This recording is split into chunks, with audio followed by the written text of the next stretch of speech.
क्यों जाए, घर छोड़ के जाए वहीं रहेंगे, कहीं चाहते होंगे जाए क्यों जाए, जीना या मरना है इसके सिवा जाना का।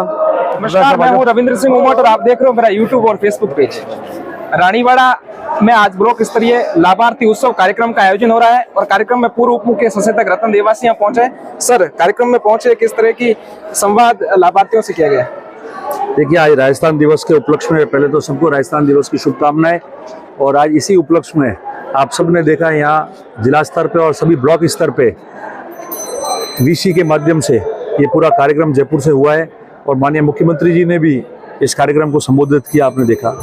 और आप सबको ध्यान है कि सबसे पहले तो हमारी जो राजस्थान की जो सोशल वेलफेयर की, समाज कल्याण की जो स्कीमें हैं वो इस देश में सबसे पहले नंबर पे है और उसके माध्यम से विभिन्न सेक्टर में विभिन्न लोगों को जिस प्रकार से लाभान्वित किया है। और अगर उसको बजट से भी आप जोड़ के देखो तो पिछले 4 साल के अंदर और विशेषकर ये जो 23-24 का भी बजट पेश हुआ, इसके अंदर इतनी सारी लोगों के लिए, आम जन के लिए, जैसे चिरंजीवी का आप देख लो, 10 की जगह 25 लाख कर दिए।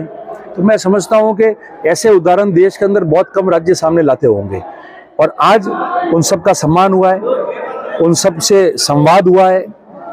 वीसी के माध्यम से ही मुख्यमंत्री जी ने भी संवाद किया और ब्लॉक स्तर पे यहाँ 1-2 ब्लॉकों पे भी मैं भी गया हूँ, जिला स्तर पे भी हुआ है। वहाँ भी जो भी जनप्रतिनिधि थे उन्होंने भी इन लाभार्थियों से जो है संवाद किया है और जो भी स्कीम के माध्यम से जो उनको दे सकते थे आज वो प्रत्यक्ष रूप में सबको वो बांटे भी है।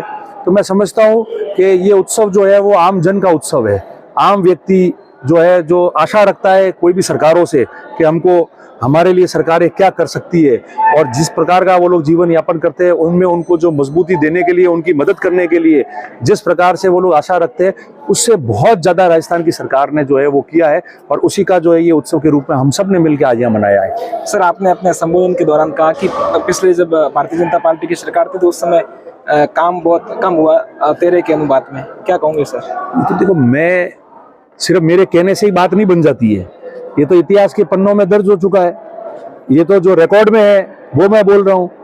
तो उसका एक छोटा सा उदाहरण आपको दिया ना, जब 2012-13 में और 2013 और 14 के बजट में इस पूरे जालोर जिले के लिए करीबन 1500 करोड़ रुपए नर्मदा का पानी पीने के लिए सबके पास पहुंचे, उसकी घोषणा करके उसको जमीन पे लागू भी कर दिया था। हम जहाँ खड़े हैं वो डीआर स्कीम के माध्यम से सांचौर शहर, रानीवाड़ा और जसवंतपुरा को उस समय पहले तो 250 करोड़ रुपए दिए, उसके बाद में 100 करोड़ रुपए और दिए और वो काम जो है 2013 के अंदर मुख्यमंत्री जी जो है सांचौर आए थे, सांचौर में शिलान्यास किया और 2013 नवंबर तक कूड़ा तक जो है वो पाइपलाइन जो है वो हमने बिछा दी थी। इतना फास्ट काम हम लोगों ने किया था। तो जो 16 और 17 के अंदर जो काम पूरा हो जाना चाहिए, लोगों के घर और गांव और ढाणी और घर तक पीने का पानी आ जाना चाहिए था नर्मदा का, वो क्यों नहीं आया? काम नहीं हुआ, इनकी लापरवाही हुई, इसलिए हुआ। ठेकेदारों से इनके लोगों को काम दिलाने के लिए जद्दोजहद इनकी चलती रही, आखिर में वो भाग गए, ठेकेदारों को ब्लैकलिस्ट करना पड़ा। ब्लैकलिस्ट करने के बाद में वापस नए सिरे से काम दिया तो काम तो वैसे ही खराब हो गया। और 18 में अभी सरकार ये बनी है कांग्रेस की वापस, उसके बाद में ये काम शुरू हुआ, आप लोगों ने देखा है। और फिर मुख्यमंत्री जी ने जो है वो हर घर को और हर ढाणी को पानी पहुंचे, उसके लिए बजट में घोषणा की। बजट में घोषणा करने के बाद टेंडर हुआ, टेंडर होने के बाद आप देखो काम शुरू हो गया। अब हर गांव के अंदर काम चल रहा है और मैं बार बार सबको कह रहा हूं कि आप रसीद फटाना, आप देखना कि कोई भी घर और ढाणी वंचित नहीं रहनी चाहिए। और लोगों को मैं ये बात करने से और ज्यादा जागरूकता ही है, इसलिए देखो कि कई गाँवों ने और कई पंचायतों ने तो 100% उस पर कनेक्शन किए। कहने का मतलब ये तो जमीन पे दिख रहा है ना, तो इन्होंने नहीं कर पाया, इसलिए तो ये काम हमको करना पड़ रहा है। और समय पे जो हम करके गए थे उसको समय पे पूरा करते हैं तो आज कुछ नया करते हैं हम लोगों के लिए। इसीलिए ऐसे बहुत सारे उदाहरण हैं कि जो काम शुरू किए वो बंद हो गए। बात करने से नहीं होता, केवल वोट प्राप्त करके जीतना ही लक्ष्य नहीं होना चाहिए। लक्ष्य ये भी होना चाहिए कि लोगों का काम हम किस प्रकार से करें, हमारा क्षेत्र कैसे विकसित हो और कैसे मजबूत रहे, ये बात करनी चाहिए। सर, इस कार्यकाल की बात करें, गहलोत साहब के इस कार्यकाल में रानीवाड़ा को मतलब कितनी क्या सौगातें मिली? बड़ी आप देखो, चारों बजट उठा के देख लो, आप चारों बजट उठा के देख लो, कोई ऐसा बजट नहीं गया जिसमें जालोर जिले के लिए कोई घोषणा नहीं हुई हो और जालोर जिले में किसी भी विधानसभा क्षेत्र को सम्मिलित नहीं किया हो, ऐसा कभी नहीं हुआ है। और 5 साल का इनका बजट उठा के आप देख लो, आप इन दोनों पे कंपैरिजन कर लोगे तो 10% भी ये लोग खरे नहीं उतरते हैं।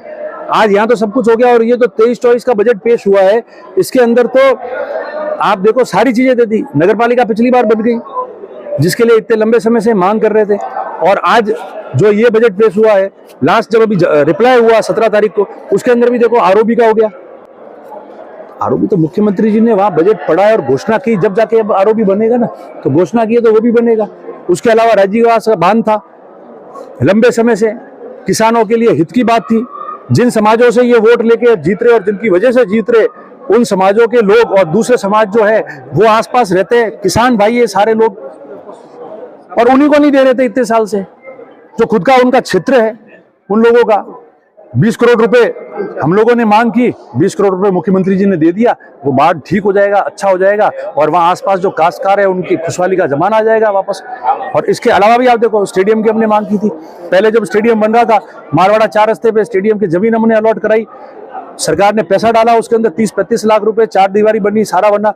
5 साल इन्होंने उस काम को रोक दिया, उसको आगे बढ़ाया ही नहीं है कि कोई यहाँ खेलना नहीं चाहिए, खेल की सुविधा नहीं होनी चाहिए। इस बजट में वापस देखो आप आया कि रानीवाड़ा में खेल स्टेडियम बनेगा तहसील स्तर का, हमने जमीन आवंटन करा के भेज दिए और तुरंत उसका भी टेंडर कराएंगे। कॉलेज का शिलान्यास हो गया आपके सामने, क्यों नहीं कराया 5 साल में? कितने बताऊं, पूरी रात निकल जाएगी बात करने के लिए। ये तो काम दिख रहे हैं जो मैं बोल रहा हूँ, कोई भी जाके अभी देख सकता है। आपको बोला ये नगर पालिका टेम्पररी यहाँ चल रही है, उसकी जमीन अलॉटमेंट चली गई है। पानी गांव में जाके देख लो कि पाइपलाइन कहाँ बिछ रही है। कॉलेज आपके सामने ही है, और शिलान्यास हो गया, काम शुरू हो गया, वहां हो गया। बजट के लिए सामने एसडी ऑफिस है, आप पूछ लो कि वो यहाँ से जमीन के लिए भेजा के नहीं भेजा, कलेक्टर साहब को भेज दिया है, रिजर्व करके जमीन के स्टेडियम यहाँ बनेगा। फिर क्या चाहिए इनको? काम नहीं करते। इनका एक ही उद्देश्य होता है कि आपस में झगड़ाओ जातियों को, वोट लो, जीत जाओ और पहुंच जाओ, पर वो परिस्थिति अब नहीं है, वो बदल गई है। सर लास्ट सवाल, रतन देवासी 2023 के विधानसभा चुनाव को लेकर किस तरह की तैयारी में जुट गए हैं और कहां से चुनाव लड़ेंगे विधानसभा? क्यों जाए, घर छोड़ के जाए वहीं रहेंगे। मेरी बात सुनो, हाँ नहीं थे आपको पूछना ठीक है, कहीं चाहते होंगे जाए, क्यों जाए? जीना या मरना है, इसके सिवा जाना का। यहाँ के लोगों ने जो प्रेम दिया है, यहाँ के लोगों ने जो हमेशा समर्थन दिया है, कम उम्र में शुरू की और जिन परिस्थितियों से संघर्ष किया हमारे कार्यकर्ताओं ने और लोगों ने हमारे साथ में, न तो वो छोड़ेंगे न हम छोड़ेंगे उनको। क्यों छोड़ेंगे? एमएलए एमपी बनते जाएंगे, जीतेंगे हारेंगे, लड़ेंगे नहीं लड़ेंगे, ये अलग विषय है। पर आप राजनीति में और समाज सेवा में तो इसीलिए हो ना कि लोगों के बीच रह के काम करना है। तो वो तो 24 घंटे वही काम चालू है, कहीं जाता तो है नहीं। 24 घंटे सुबह उठ के रात तक वही काम है, सब देखते। तो वो तो जारी रहने वाला है, जब तक शरीर में ताकत रहेगी और ईश्वर की मेहरबानी रहेगी तब तक वो बंद होने वाला नहीं है। तो चुनाव तो लड़ना ही है, लड़ेंगे, उसमें कोई दो राय नहीं है। और कार्यकर्ता और जो लोग हैं वो जब जो आदेश देंगे, आदेश इनका मानेंगे, क्योंकि इन्होंने सींचा है, एक एक पसीना इन्होंने बूंद बूंद बहा है हमारे लिए और मजबूती लाई है। तो वो काम चलता रहेगा। राजनीति में है तो चुनाव भी लड़ेंगे, समाज सेवा में है तो लोगों का काम भी करेंगे, और वो करते आए, कोई नई बात नहीं है। तो उनके लिए है कि जो कोई 2-4 महीने पहले आता है या बीच बीच में यूं ही आ जाते हैं, लोगों के बीच में नहीं रहते, पर निरंतर जो लोगों के बीच में रहता है वो कभी ये नहीं देखता कि मैं क्या बन रहा हूँ या नहीं बन रहा हूँ। वो यही देखता है कि मेरा काम कैसे चल रहा है, मैं लोगों के बीच में कैसे रह रहा हूँ। तो वो चलता रहेगा उसमें। तो ये तो प्रश्न जो है वो आज से ही आप नोट कर लो, डायरी में मान लो कि वो तो वेणुज है, उनमें कोई बदलाव नहीं आवे। तो ये तो मेरे सामने रतन देवासी जिन्होंने साफ कहा है कि 2023 का जो विधानसभा का चुनाव है वो रानीवाड़ा से लड़ा जाएगा और अलग रणनीति से लड़ा जाएगा।